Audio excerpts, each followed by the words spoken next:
Palm Springs City Council member Geoff Kors recently announced he will not be seeking a third term when his seat comes up for re-election later this year. Kors represents District 3 and was first elected back in 2015. I spoke with him today about his decision and his plans for the future.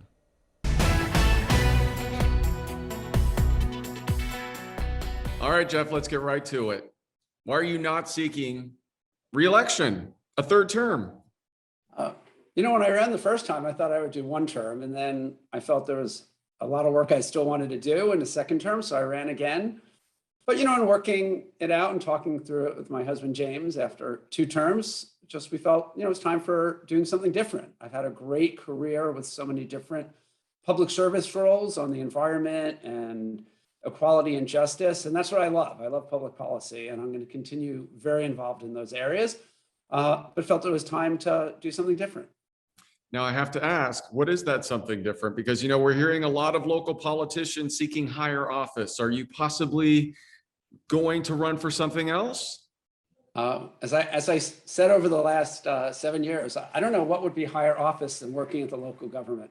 You really get to make a difference with people's day-to-day lives and local businesses, and I love doing that. I've worked in legislation at the federal and state levels before, and I could always get involved in that again, but no, I am not running for anything else, at least nothing that I'm planning right now. I had to ask you that. Of course you do. Are you planning on staying in Palm Springs or possibly moving? Okay. No, Palm Springs is our home, and look, I moved here in 2020 and we adore being here. What a great community, and how lucky we are to be in a city of 45,000 people.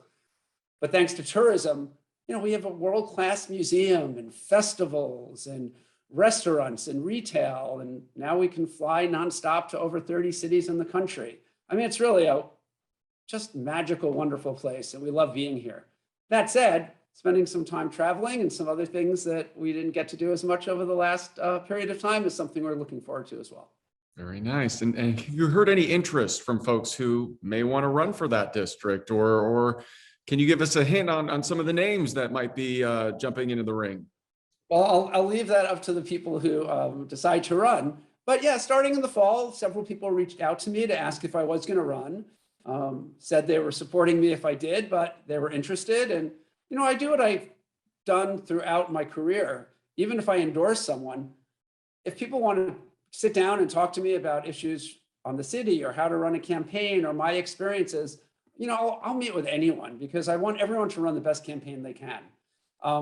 Given I live in District 3 and have almost for the entire time I've lived in Palm Springs, I have no doubt I will be supporting someone. And I know there are people who are preparing their campaigns just in case I decided not to run. And I did let them know I was probably not going to run, but I decide by the end of the year. So once I decided, I wanted to announce so they had time to run effective campaigns.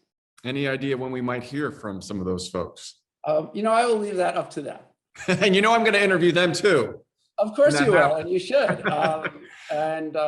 Look, running for Palm Springs City Council was such a wonderful experience, as well as serving, of course, but just getting to hear from people. When you're on council, you often hear from people who feel really strongly on one side or another on an issue.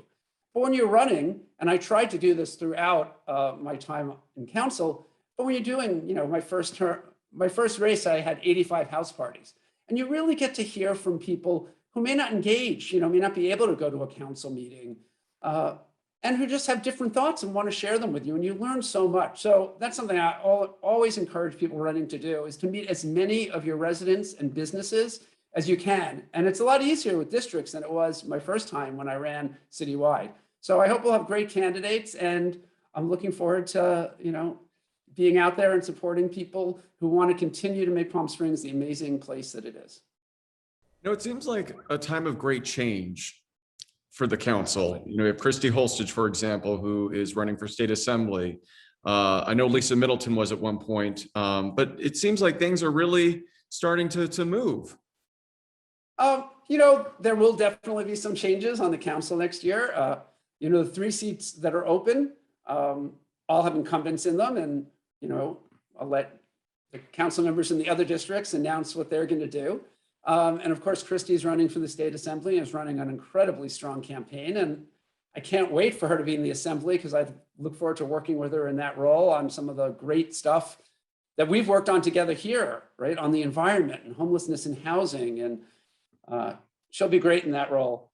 But, when I got elected, there were 3 new council members in that race, right? And an incumbent lost. So that's what elections are. They're about, change. These aren't jobs that are lifetime jobs. These are jobs you have to run, and you have to put out your vision. And I think they're not jobs people should stay in for their entire careers. You want new people, you want new ideas. And, I think we have a great council. One of the most important things you do on any board you're on, and that includes city government, is, you hire the leadership. And, I had the great pleasure of working with David Reddy, who was amazing as city manager. And how fortunate that we were able to hire Justin Clifton, who is really terrific as well, to lead our city moving forward. So I think we're in great hands. We're coming out of COVID, although we're still in it, incredibly strong. We were one of the first cities, maybe the second in the country, to close down. We talked about it back in March of 2020 when I was mayor and called that emergency meeting, Peter. And we were a hotspot for deaths in the country per capita. And we totally changed that by putting in strong rules while at the same time keeping our residents safe and keeping our businesses open. I started in 2015, my first Festival of Lights parade. We had blocks of darkness on Palm Canyon, demolished buildings, empty storefronts.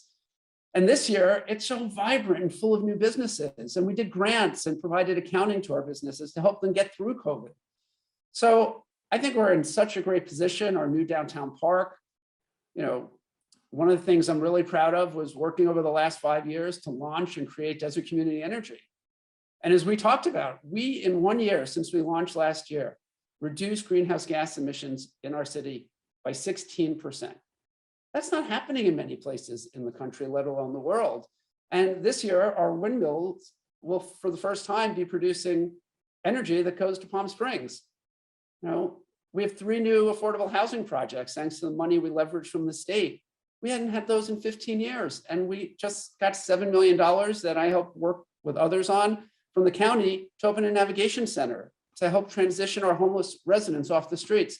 There's so much great stuff happening in Palm Springs. So I'm excited to keep living here. I'm going to stay very involved. I was elected president of the Boys and Girls Club of Palm Springs in November. So I have a lot of work to do there. We stayed open during COVID. So kids had a safe place to be when their parents had to work. So there's great stuff happening, and I'm really excited to stay involved.